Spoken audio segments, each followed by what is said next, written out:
दोस्तों मैं आज आपको एक नई कहानी सुनाने जा रही हूँ। बूढ़ा आदमी, युवा पत्नी और चोर। पंचतंत्र की कहानी।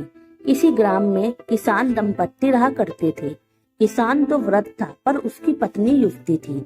अपने पति से संतुष्ट न रहने के कारण किसान की पत्नी सदा हर पुरुष की टो में रहती थी। इस कारण एक क्षण भी घर में नहीं ठहरती थी। एक दिन किसी ठग ने उसको घर से निकलते हुए देख लिया। उसने उसका पीछा किया और जब देखा कि वह एकांत में पहुंच गई तो उसके पास जाकर उसने कहा, देखो मेरी पत्नी का देहांत हो चुका है, मैं तुम पर अनुरक्त हूँ, मेरे साथ चलो। वह बोली, यदि ऐसी ही बात है तो मेरे पति के पास बहुत सा धन है, वृद्धावस्था के कारण वह हिलडुल नहीं सकता, मैं उसको लेकर आती हूँ जिससे कि हमारा भविष्य सुख में बीते। ठीक है, जाओ, कल प्राप्त काल इसी समय इसी स्थान पर मिल जाना। इस प्रकार उस दिन वह किसान की स्त्री अपने घर लौट गई। रात होने पर जब उसका पति सो गया, वो उसने अपने पति का धन समेटा और उसे लेकर प्राप्त काल उस स्थान पर जा पहुंची जहां दोनों वहां से चल दिए। दोनों अपने ग्राम से बहुत दूर निकल आए थे कि तभी मार्ग में एक गहरी नदी आ गई।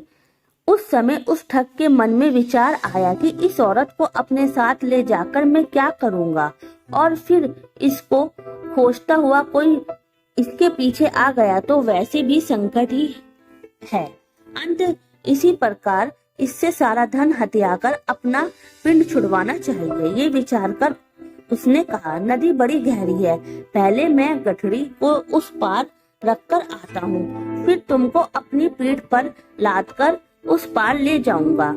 दोनों को एक साथ ले जाना कठिन है। ठीक है, ऐसा ही करो। किसान की स्त्री ने अपनी गठड़ी उसे पकड़ाई तो ठग बोला, अपने पहने हुए गहने कपड़े भी दे दो, जिससे नदी में चलने में किसी प्रकार की कठिनाई नहीं होगी और कपड़े भीगेंगे भी नहीं। उसने वैसा ही किया। उन्हें लेकर ठग नदी के उस पार गया तो फिर लौटकर आया ही नहीं। वह औरत अपने कृत्यों के कारण वहीं ही रह गई।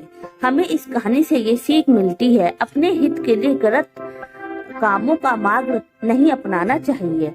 अगर आपको मेरी कहानी अच्छी लगी हो तो like, share, comment and subscribe my channel.